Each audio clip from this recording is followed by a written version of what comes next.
Namaskar, my greetings and best wishes on the occasion of Sankranti, Pongal, the very enthusiastic period of festivities for especially for the people of South India and also people of various parts of the rest of the country. My greetings to all of you. Let me at the very outset thank and also congratulate Samartha Bharata for conceiving and organizing this series of lectures on the occasion of the 159th birth anniversary of Swami Vivekananda. Having a series for 15 days is a unique idea. It helps in taking the message of Swamiji to many hitherto unreached corners. I compliment the organizers for this initiative. Our country, Bharat, has two introductions. One is that Bharat is an ancient nation. We are a nation of great antiquity, thousands of years of history, great civilization, which has nurtured a great value system. So a nation of great antiquity, an ancient society, ancient nation is how India is known to the entire world. But interestingly, India has a very contemporary new introduction also, which makes India one of the world's youngest nations. When I say youngest nations, I'm talking in terms of India's demography. India, Bharat, is a country with close to 60% of the people below the age of 35 years. A youthful nation, a young nation in terms of its demography. An ancient nation in terms of its history, and a young nation in terms of its demography. If there is one great leader, great personality that bridges these two seemingly contradictory introductions, it is none other than Swami Vivekananda. Vivekananda was well known for his great oratory, great speech, or rather speeches at the World Parliament of Religions at Chicago in 1893. There he talked about the greatness of this ancient nation, this great culture, this value system.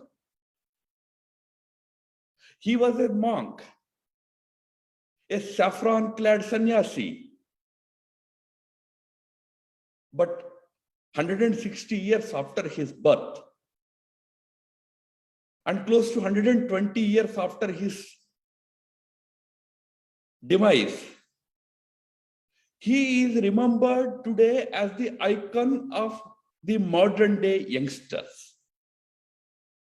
That is the most significant aspect of Swami Vivekananda. He bridged two major dimensions of this nation: its philosophical antiquity and its contemporary modernity. The very name of Swami Vivekananda sends through us a galvanizing shock of strength.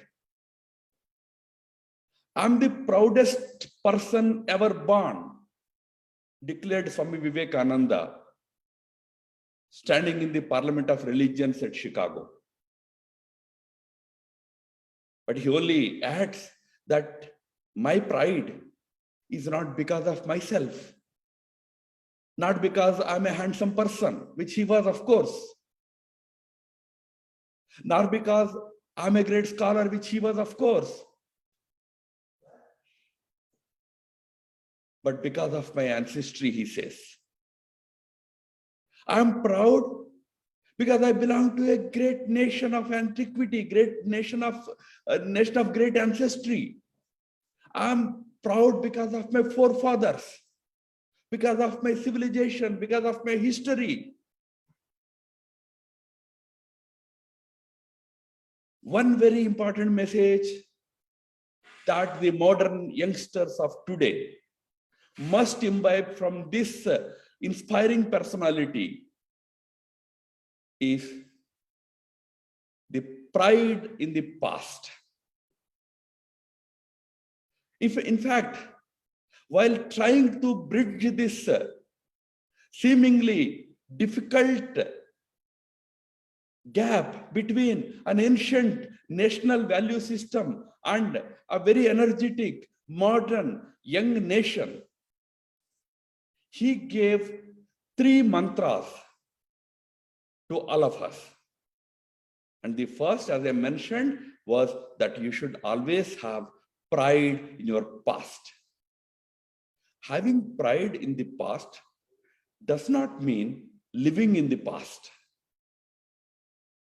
It's about cherishing those great things that you inherit from your past. Never to hesitate, never to shy away, never to discard in the name of modernity. Nobody says that the past is all glorious in its entirety. No country's past can be glorious entirely. No individual's past can be glorious entirely. Discard those imperfections. Reject those which are irrelevant today. But never forget to cherish with pride the great achievements of your forefathers, great messages that they have delivered to the entire humanity. Wear them with pride on your sleeves. The first and foremost thing is to have pride in the past. But then, equally important for us to learn from Swami Vivekananda was that together with your pride in the past, should also have pain about the present. You should feel the pain of the present.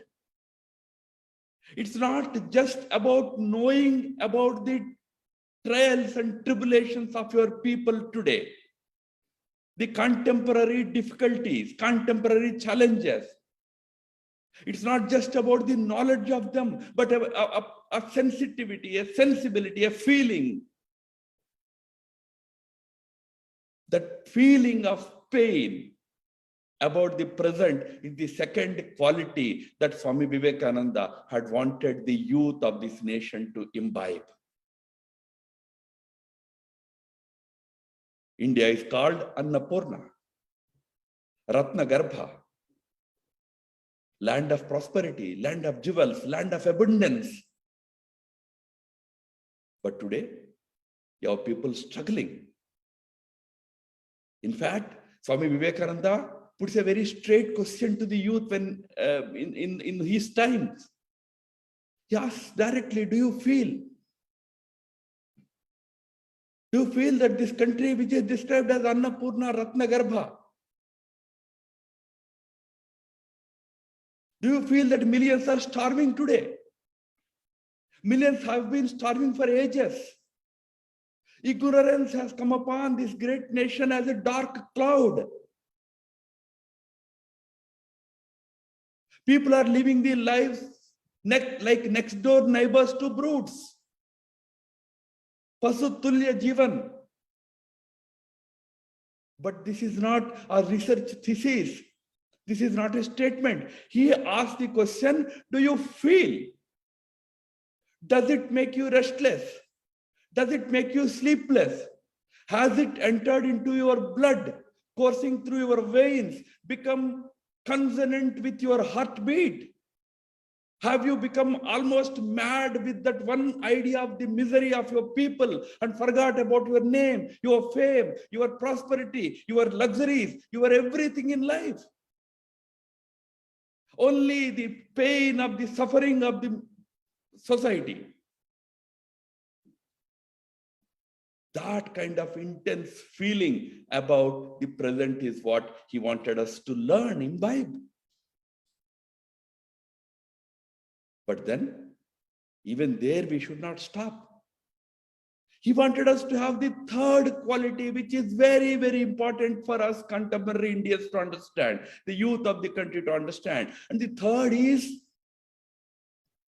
having developed that pride in your past, having experienced the pain of the present, are you ready to dream of a great future? Those who cannot dream of the future cannot actually build any future. You have the youths who only live in the past. For them, everything in the past is glorious, so they only live in the past and only live for the past, which is not right. Some people only have the pain of the present. They never have the pride in the past, nor have any dreams or vision for the future. So they end up with guns in hands, end up in violence in the name of misguided ideologies like Naxalism. What is equally important as a third quality that Vivekananda wanted us to imbibe was that you also have to have a great vision, a great dream for the future. One who cannot dream, one cannot have glorious dreams, cannot achieve anything. So have a great dream for the future. Bharat, India, today prides over its great youthfulness of its people. 75 years have passed since independence. Great young nation, great value system. But still, a long way to go to address the sufferings of our own people. I'm not suggesting that we have not achieved anything in 75 years. We have done great strides in development, in progress. We have traveled a lot of distance from 47 to today. But when we are celebrating the Amrit Mahotsava of our independence, 75 years of our independence, it is time we remembered Swamiji very seriously. Because Swami Vivekananda was a monk. But remember, he was a very modern monk. He wanted India to be one of the most developed, progressive, prosperous nations in the world. And in that, he was very categorical, very clear. When he said progressive, prosperous, in India, there should not be any poverty, any backwardness, any economic suffering, any social disunity. You need to create prosperous India, rich India.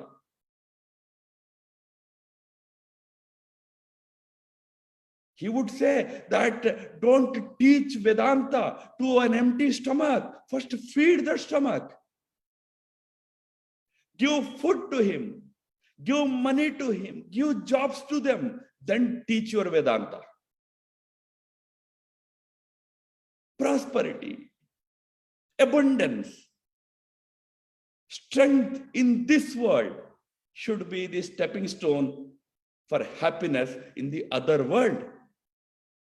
So that kind of India we have to create. A modern India, a technologically advanced India. Swamiji was on his way to Chicago in a ship. The ship had anchored at Tokyo. He had the opportunity of spending some time in Japan, in Tokyo. He writes to his people back in Calcutta. He says, tell our people to learn from the Japanese how fast they are industrializing their country, how they are adopting modern technology, how they are resorting to automation. Go and tell our people, don't live on those old techniques, adopt new techniques. That was Swami Vivekananda, a monk of modernity for modernity. India has to develop as a strong, united, modern, and prosperous nation. That should be the dream of every youngster, every young man in this country today.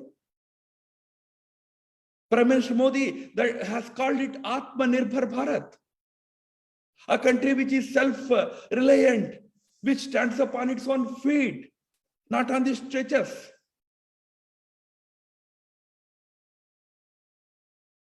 You know, we sometimes revel in big numbers. We're happy that we are probably the 5th or 7th largest GDP in the world. Of course, it's an achievement. In the last 7 decades, we have taken our economy so much forward that today we stand shoulder to shoulder with great economies in the world.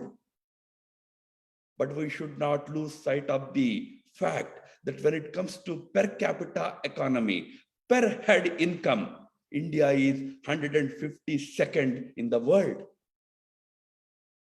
That means you have to still go a long way in creating happiness, prosperity at the grassroots.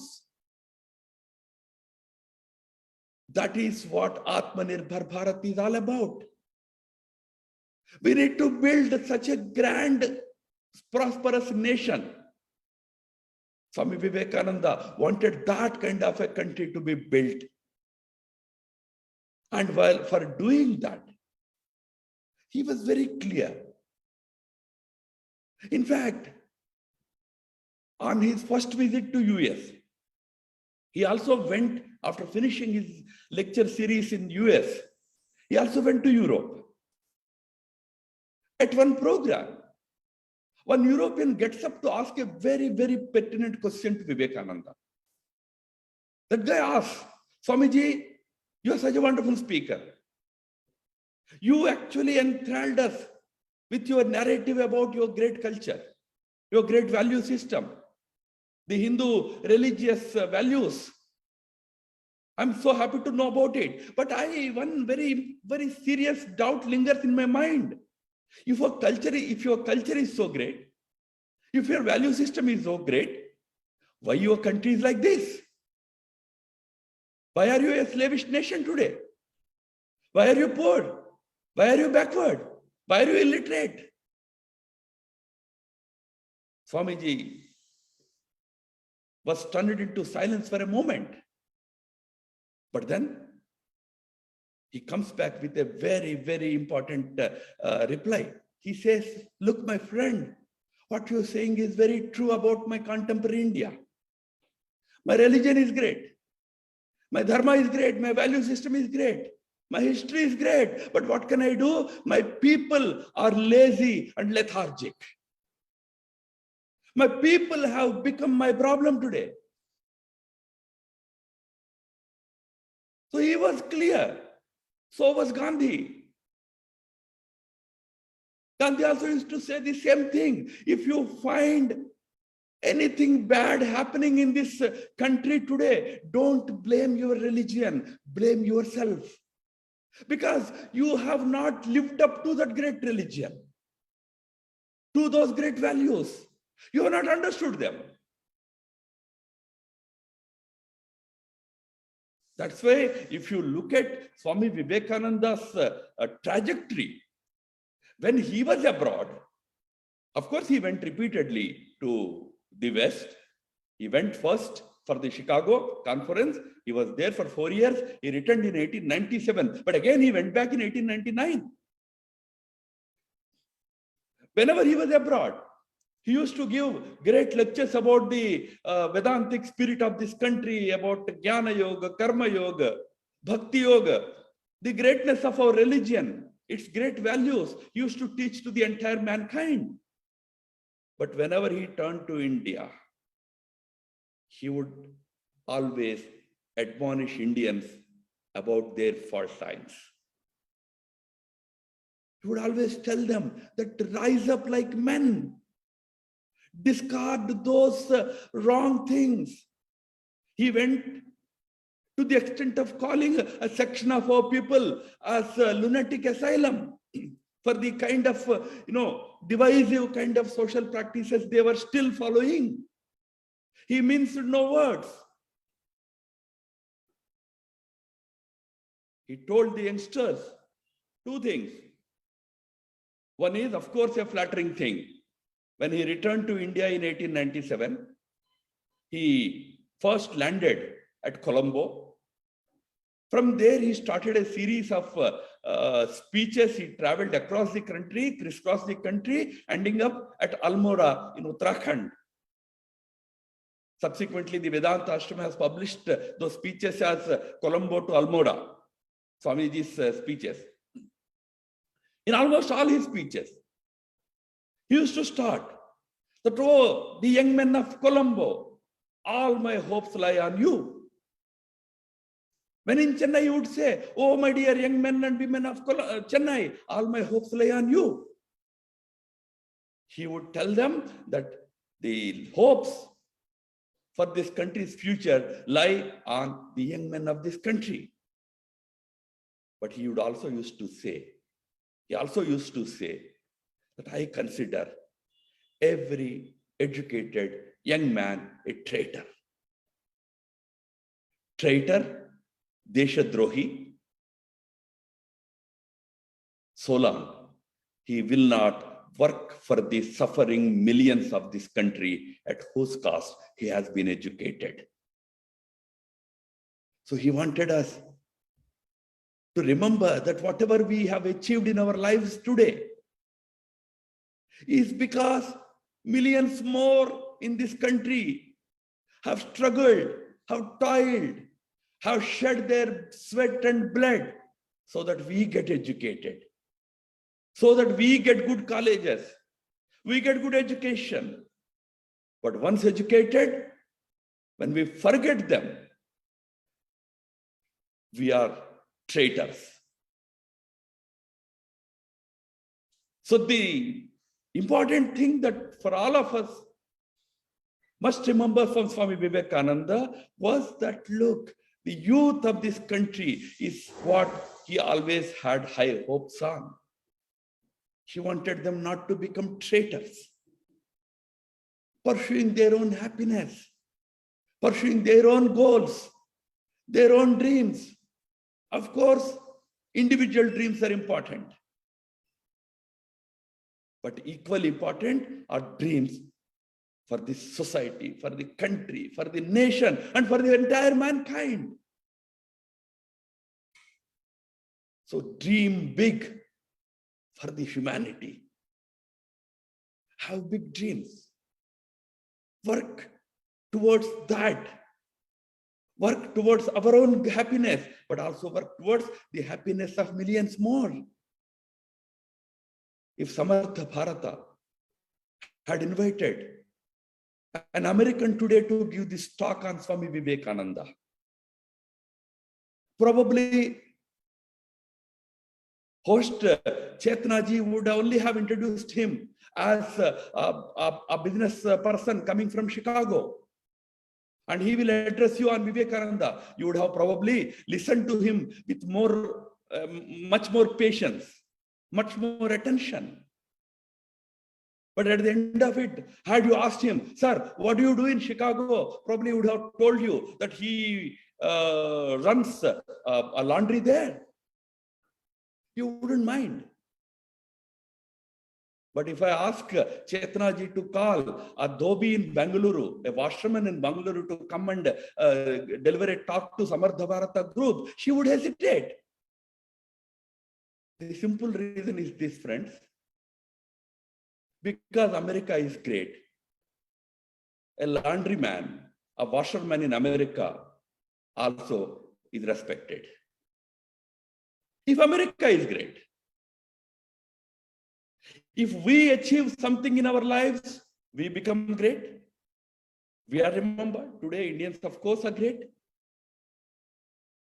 10, 12 big corporates in US today are headed by Indians. They have achieved great laurels. They are great. They showed their potential. Each one of us should strive to show our potential. But remember, when India becomes great, the last man on the street also gets the respect he deserved. Recall what happened to Vivekananda when he went to Chicago first. Not that he was not a scholar, not that he was not a good orator, but he did not even get an entry into Chicago's World Parliament of Religions until a professor of Harvard University had to admonish the organizers. What are you saying? You know whom you are discarding, thinking that he comes from a backward country. Asking Vivekananda for credentials is like asking sun his right to shine. He is a great scholar. He doesn't require any introduction. Maybe he comes from a poor country, a country enslaved by the others. But he is a great scholar. After that introduction, Swamiji gets his entry into World Parliament of Religions. Remember, when country is not great, a greatest scholar may also not get the required deserved respect. Hence Vivekananda's emphasis that have dreams of making this country great. We have to strive to make our country great together with making ourselves great. We have to struggle for it, strive for it. Not an easy job. But one has to have that kind of perseverance. Swamiji's life itself is an example. When he told the youngsters to have pride in the past, or pain about the present, or dreams about the future, he was not just giving a lecture, which politicians never tire of doing. Read his life, he lived that life. One day in America, his hostess wanted to check on him. And she went upstairs to see what Swamiji was doing. She did not find him in his room. When she went looking for him, he was standing in the balcony looking at the sky. She went closer to him and she found him crying, shedding tears. She asked Swamiji, Swamiji, what happened? Is the room not comfortable? Are the arrangements not enough for you? Why are you crying? Swamiji passes on one telegram to her, in which it was mentioned that in Calcutta, people were dying in hundreds to plague, like the virus that we faced now. In early 1900s, Bengal faced major calamities like plague and other natural calamities, and of course man-made calamities by the British. So when he received that information that thousands were dying, he started crying, sitting in thousands of miles away. That is the kind of feeling he wanted us to have. Not when you find a beggar on the streets, you simply roll up your car's windscreen, turn your face the other way. But to feel the pain and find a way to resolve that challenge of this country. Today we are fighting on caste lines, on religious lines. This is not Sanatana Dharma. This is not pride in our past. We hate none. Unity, sensitivity, a dream for great future is what Swamiji's life and message was all about. It has inspired millions through last 160 years. Mortals and immortals alike. Even great men like Mahatma Gandhi had to admit, of course, Gandhiji had no opportunity to meet Swami Vivekananda in person. But Gandhi had to admit that I have not met him. I'm very sorry about that. But when I read him, my patriotism grows manifold. I become 100 times more energized, fired with the patriotism. We must imbibe that zeal, that patriotism from Swamiji's life and message. And finally, what Rabindranath Tagore had said about Vivekananda must always be remembered. If you want to understand Bharat, if you want to know Bharat, study Vivekananda. Read Vivekananda, study Vivekananda. You will not only understand Bharat, not only understand this country, but also why you should live a life of a citizen of this country for this country. Dhanyavad and namaskar.